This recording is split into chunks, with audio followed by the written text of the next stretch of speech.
What is up, guys? We're back again for another edition of the Lucrative MMA Betting Podcast, the show dedicated to making you money from MMA betting. This weekend we got Cannonier taking on Gregory Rodrigues, and we are back in the UFC Apex, which means small cage, which usually means more violence, and goddamn, that main event is going to be a violent one. So very excited for this card, boys. Very excited, more importantly, to make you and myself money from the card. Last week the show absolutely crushed on the co-main and the main. I told you to bet on Weili Zhang as the underdog. I told you to bet on Dricus du Plessis as the -200 favorite, and I'm going to tell you exactly who to bet on against, or at least where I believe the value lies. Not only do we have Rodrigues versus Cannonier, but we also have Youssef Zalal 2.0 featuring on this card, going up against Kattar, a man who was not so long ago in the title picture at featherweight. We got showcases from Edmen, Shahbazyan, the Bonfim brothers Ismael and Gabriel, Rodolfo, Vieira, and long-time women's MMA UFC veteran Angela Hill. So it should be a fun card, boys. Not tons of main value, but you already know we're making money on this card. So let's get into it.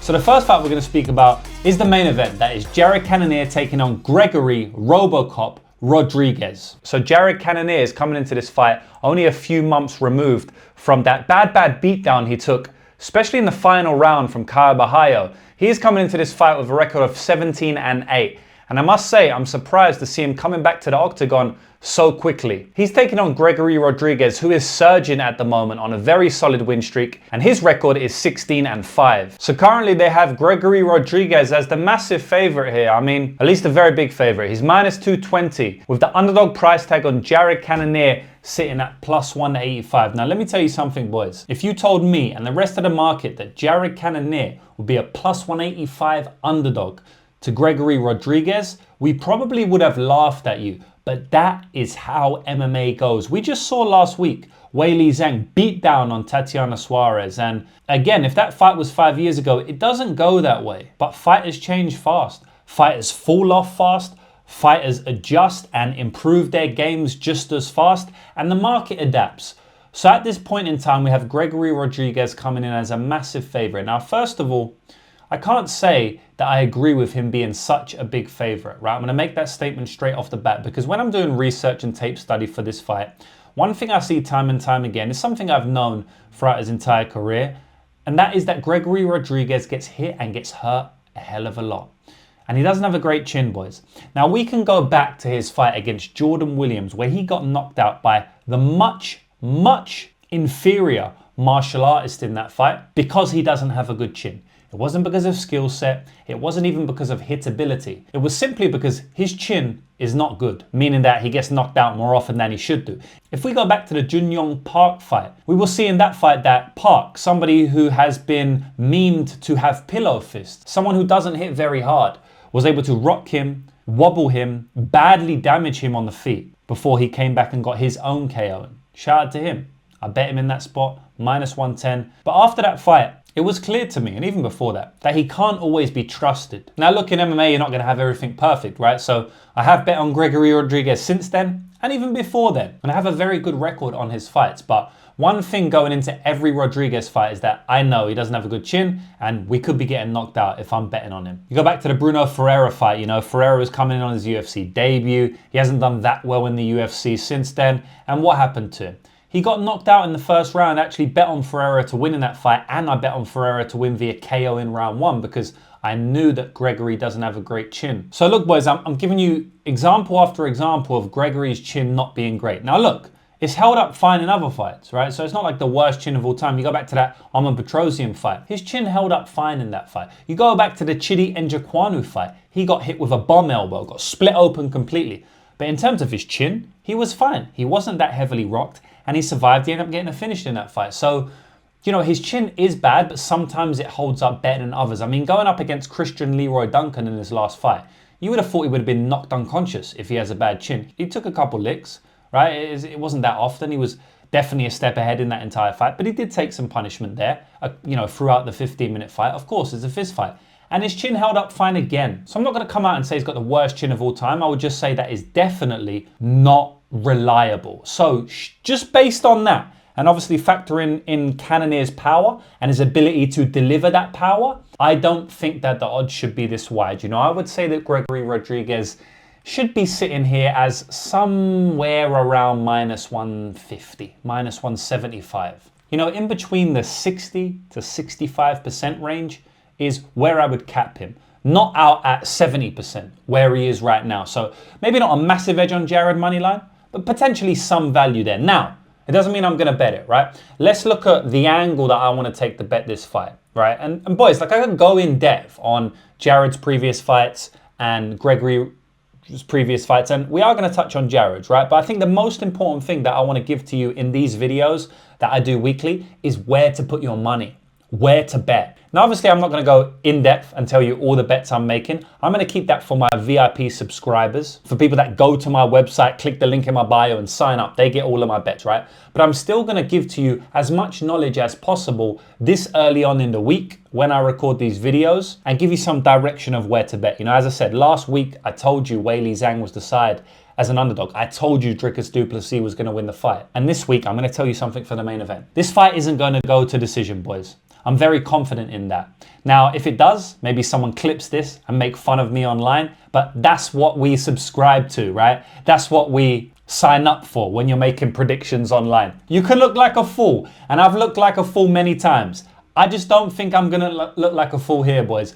I think this fight is going to end inside the distance. Currently, the price for that is like minus 250, which is a generous line in my opinion. I think it's very, very solid. I think there's value on that line. Remember, boys, there's not only value on underdogs. People seem to misconstrue that very often, even though I've been saying for years that that is not the case. You can have value on favorites and minus price tags, like the minus 250 here, I think holds hella value. Like Dricus du Plessis last week against Sean Strickland. I told you minus 200 have value. In my opinion, I was proved correct. I think minus 250 is value here, boys. The under 2.5 rounds is sitting at minus 125. And I don't mind that because I do believe that the fight, if it ends, which I am predicting it to, I believe it will probably end in maybe the second round. So, you know, that under 2.5 rounds is looking decent.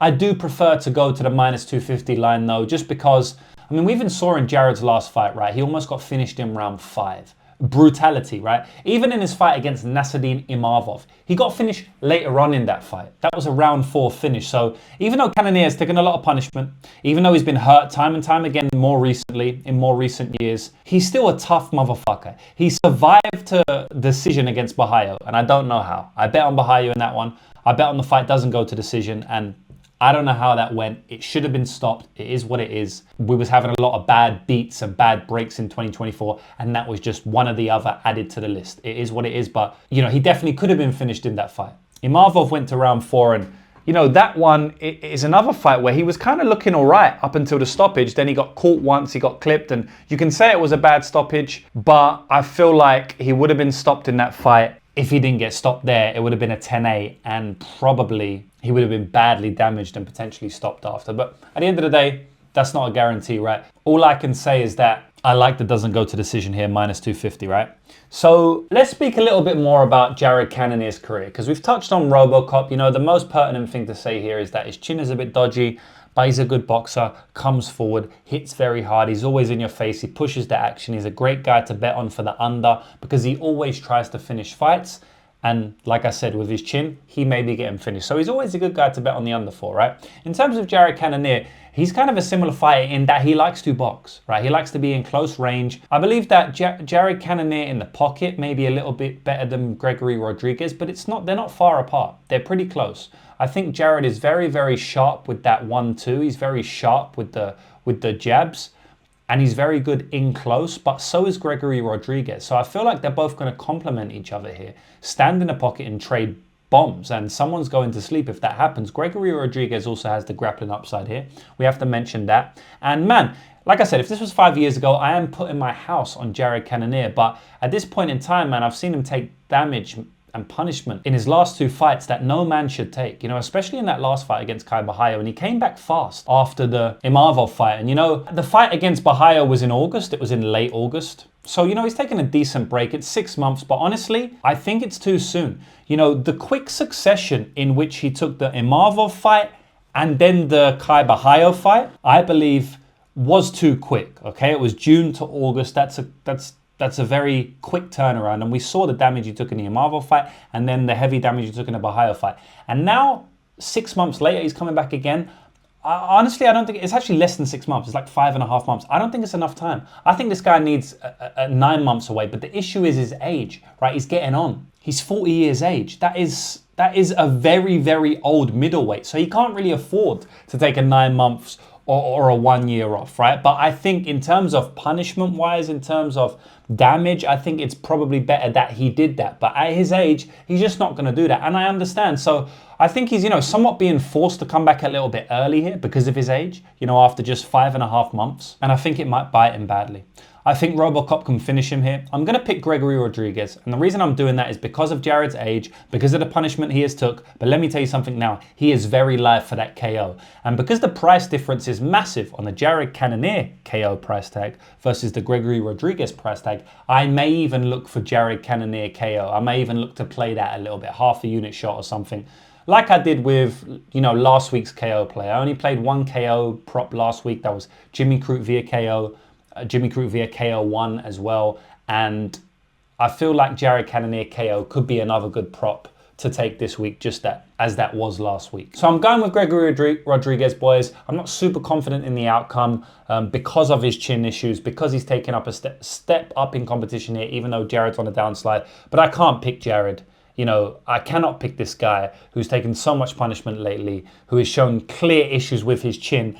Especially lately, his chin seems to be getting even worse at his age, coming off that bad beating, just 5.5 months ago. I'm going to pick Gregory here, but it's going to be a great fight. And like I said, minus 250 ends ITD. I like it. Next fight is Youssef Zalal taking on Calvin Kattar. Now, Youssef Zalal is Youssef Zalal 2.0 because he has come back into the UFC and he has gone on a hot streak since he's come back in. So he definitely deserves to be here. The UFC know what they're doing, and they have rightfully re-signed him again. He is coming in with a record of 16-5-1. Obviously that one being that notorious draw against Damon Blackshear in the UFC. With Calvin Kattar coming in with a record of 23-8. He is an ultra veteran of MMA and the UFC at this point. 31 fights in MMA, which is no easy feat. I think he's actually top 1 or 2 on the whole fight card of how many fights he has had. So shout out to Calvin Kattar, great career. But he's definitely coming to the tail end of it now. And he has a surging fighter in front of him, the Moroccan Devil.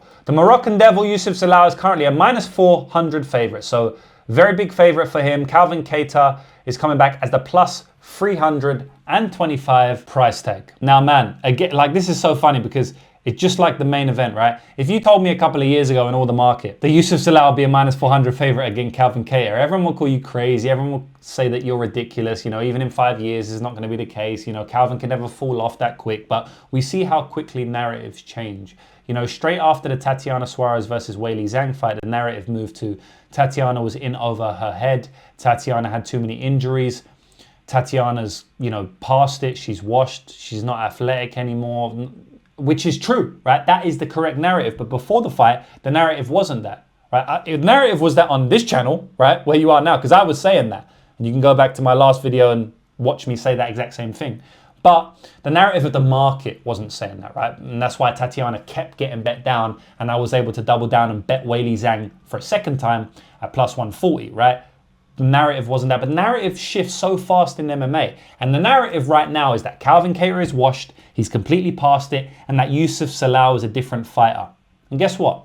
That narrative is true. Last week's narrative on Tatiana Suarez was incorrect, in my opinion. That she's so much better wrestler, she was going to dominate Weili Zhang, etc., etc. But I believe that this week's narrative is correct, and that Youssef Zalal is going to cover his minus 400 price tag. I believe that Youssef Zalal is the better kickboxer in this fight. I think he's the better striker in this fight and the better grappler and the better wrestler. I think he's better everywhere.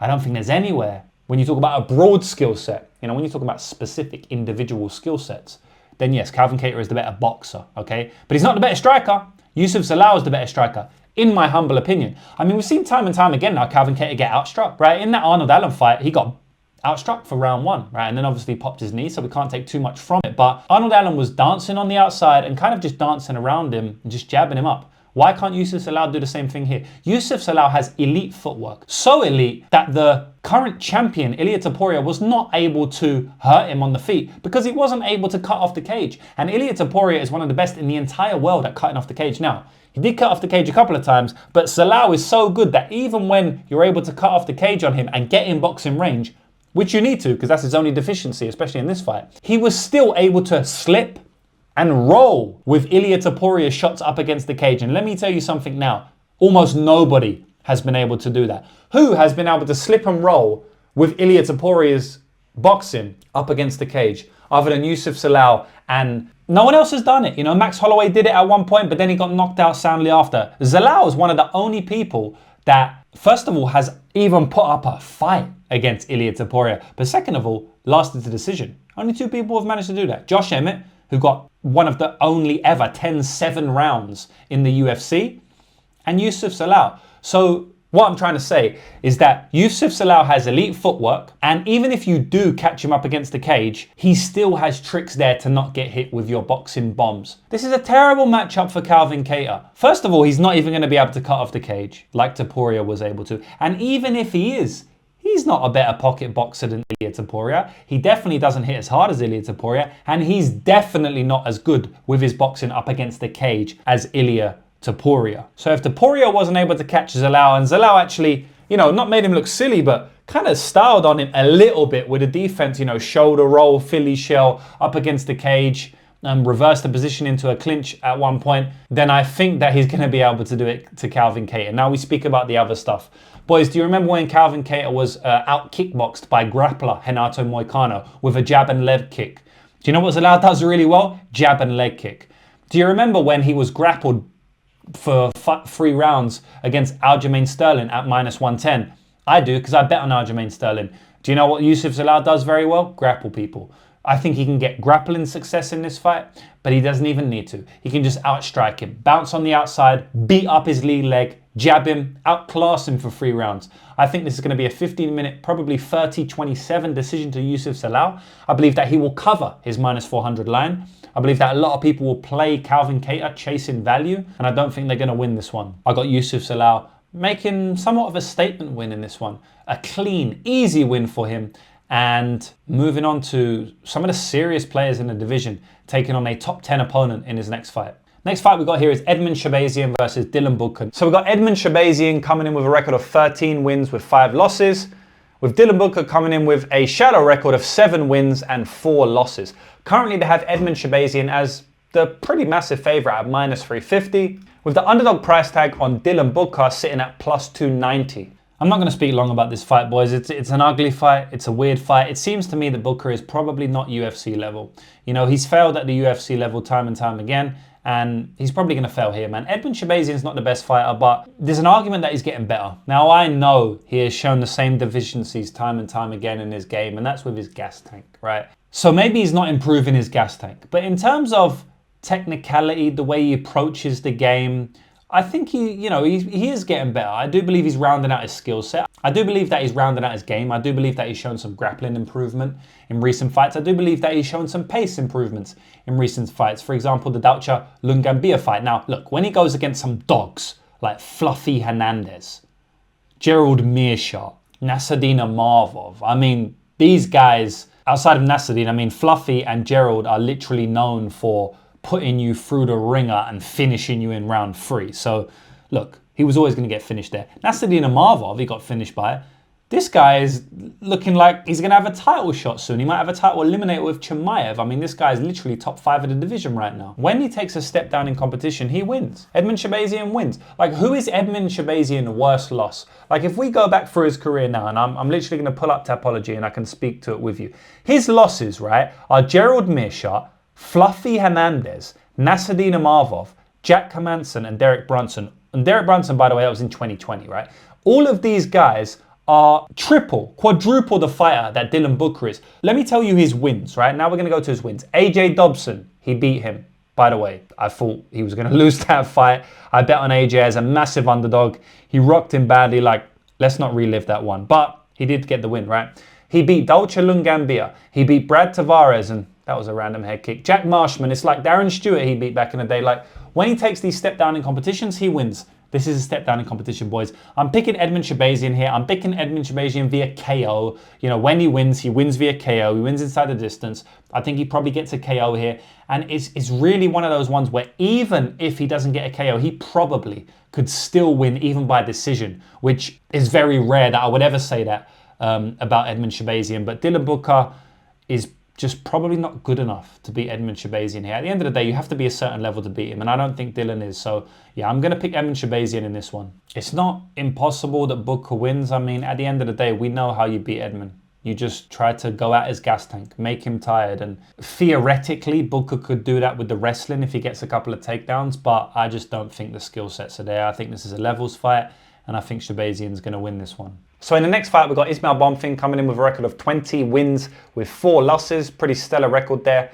And Nazim Sadykhov coming in with a good record of his own. 9 wins, 1 loss, and 1 draw. I know you guys remember that draw against Slaviklaus where he basically got battered for the entire fight, except for one moment where he knocked him down heavily and almost killed Slava, so he ended up getting a 10-8 round and subsequently a draw. Ismael Bonfim is the pretty big favourite, the moderate favourite at the moment at -205 with an underdog price tag on Nazim Sadykhov sitting at +175. It's a really tough fight for me to call, boys, and I'm going to just hold my hands up right now. Disclaimer, I don't have a good read on this fight. I want to do more study on this fight. So before every fight card, I watch all of these fighters' previous fights. You know, I watch how they performed in their recent fights, how they performed against fighters who they have a similar stylistic matchup against this weekend, etc., etc. And I want to look more into this fight because I don't really have a good read on it. I've only done minimal tape study, but I'm going to give you my take on the minimal tape study I have done thus far. So Ismael Bonfim obviously, you know, succumbed in that fight to BSD. I bet on Benoit Saint Denis there as a massive underdog, +300, probably one of the bets of that year. But since then, and even before then, he's shown a very good skill set, right? He's a good, well-rounded fighter. He can grapple when he needs to. He prefers to strike, good leg kicks. He hits pretty hard, and he's pretty technical, you know. A beautiful flying knee landed on Terence McKinney out of nowhere. He was setting that up, and that was a great shot. He's a good striker, right? On Nazim Sadykhov, on the other hand, he's a bit more of a brawler, a bit more of a raw power guy, someone who will come forward and test your mettle, you know, someone who will potentially out cardio you, someone who will bite down on the mouthpiece. He might not be the most technical fighter, but he is definitely an effective fighter. Sadykhov can also grapple pretty well. You know, we've seen him reverse some positions against Terence McKinney, get out of some good positions, which other fighters haven't been able to do, even other surging solid fighters like Fares Ziem. So he's definitely got some grappling in his back pocket.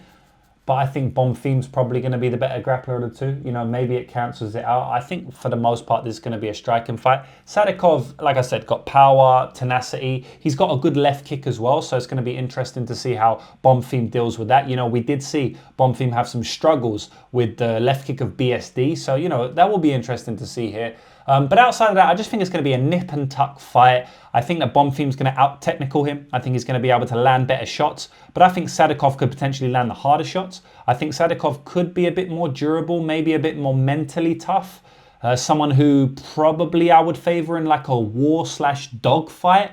So, yeah, that's really... Yeah, I'm going to pick Bonfim in this fight. I think that he's going to win a decision. I think that his skill set is just better. I think he has more experience. I mean, I know he has more experience. And I think that at this point in their career, he's just more well-versed, more seasoned, and probably seen the same style of Nazim Sadykhov enough times to where he's going to be able to win the fight based on his technicality and based on his skill. I think he'll win the decision because I think Sadykhov is very tough. But I wouldn't be surprised to see Sadykhov putting it on him, hurting him, maybe even knocking him down. But yeah, going to pick Ismael Bonfim to get the win in this one, guys. And like I said, probably via decision. Now, in the next fight, we've got Rodolfo Vieira coming in with a record of 10-2. With Andre Petroski, his opponent, having a record of 12-3. Currently, Rodolfo Vieira is the pretty sizable favourite at -250 with the underdog price tag on Andre Petroski sitting at +210. So this is the battle of the grapplers, boys. You know, we got 2 grapplers in this one. And it's going to be exciting because whenever you get 2 grapplers, oftentimes they will just swing on the feet. You know, we see it time and time again. And let me tell you something now. If they swing on the feet, I do not think Rodolfo Vieira is going to be covering that -250 price tag. I think it's going to be way closer to a pick'em.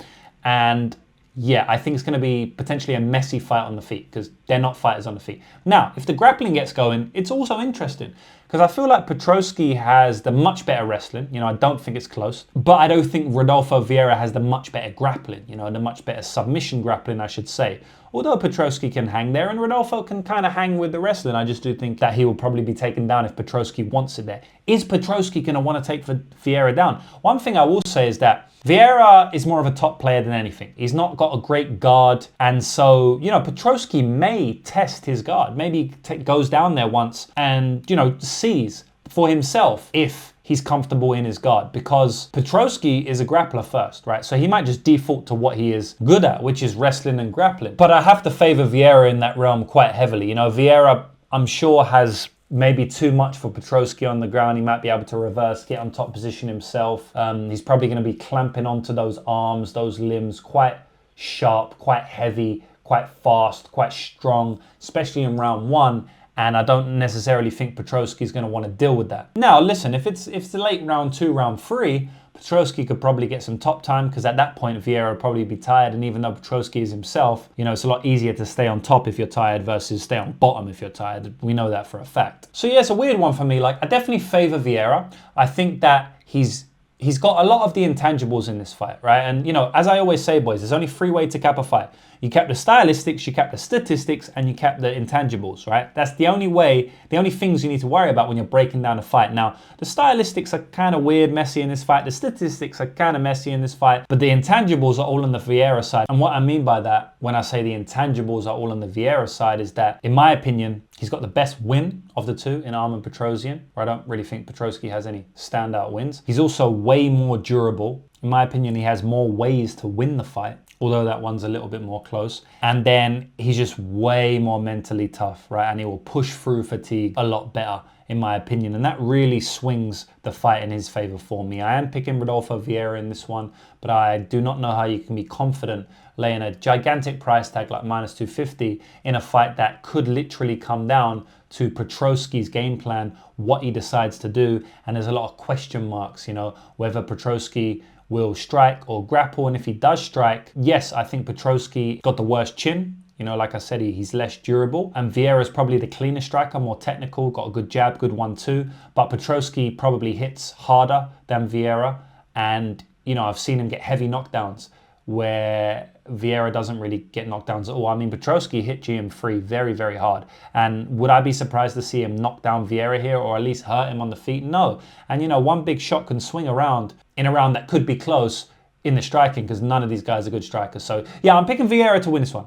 I think Vieira is going to get like a second round or third round finish. I think Petroski might get a bit discouraged. He can't really do much to him. He takes him down, maybe gets swept, or he's scared to take him down, so it's on the feet, he's getting jabbed a little bit, and then Vieira, you know, pushes through. He uses his intangibles. Maybe they both gas out, but he uses intangibles. It's more durability, more mentally tough, and he comes through and he gets a submission in round two or round three. So that's my prediction here, Rodolfo Vieira to get the win in this one. And that is it, boys. We've come now to my favorite part of the show. This is the lucrative Wheel of Fortune. Now, every single week I do this segment, which is basically a chance for me to give back to you, the viewer. Obviously, I give a lot out anyway because I'm giving bets, etc. and analysis, but, you know, I give back even more. And I give one lucky person a free 1 month access to my VIP MMA group, where you get all of my insights on MMA, including my official bets, my full card breakdowns, not just my main card, etc., etc. Now, to enter in for next week's draw, make sure you go and you leave a good comment down below right now, and you'll be in with a chance to get access to my VIP Elite Zone for an entire month. And if you already subscribe to my Elite Zone, like I know a lot of you do, don't worry, you can still enter. You will get a 1 month free added on to your current membership. This is where you can come to my website, make money with me, get all of my official bets, along with a ton of other content, boys. You get long shot prop bets, where we cashed a massive one last week, Gabriel Santos via submission. I had that on my website's Elite Zone. If you was in the Elite Zone, you would have cashed on that with me. If you won this giveaway, you would have been in there, you would have cashed on it with me. We also do long shot parlays. Those were up about 70, 80 units last year, flat staking at 1 unit, which I don't necessarily recommend. You can flat stake it less, but for ease of results, flat staking 1 unit, they're up about 80 units last year. You also get full card breakdowns, so my thoughts and my final thoughts after I've done all my tape for every single fight on the card, from the first fight to the last fight. Of course, you get all of my official bets on the card, right? Every single bet I make on the card, you get it as well. On top of that, you get my regional scene bets. So for example, last week we went 1-0 on the regional scene. We bet on Delano, Jose Delano in LFA, and he cashed with a first round knockout. You get access to that as well, along with my plus EV bets. Those are bets that I haven't made, but that I think are good bets. So if you want extra action, you can go to that section. You get sports betting training courses, how to avoid getting banned by the bookies, like so much stuff on the Elite Zone. You can go to the link in the bio right now and sign up if you don't win today's giveaway. But without further ado, let's get to the giveaway. I'll bring up the Wheel of Fortune now and we can see who wins. All right, boys, you ready? I'm about to spin the Wheel of Fortune. We've got a lot of comments on here, so I can barely see the writing, but let's see. It's slowing down. I can't see who that is. Who is this? Is John something? John? No, it's just skipped him. No, it isn't. Johnny O Potato.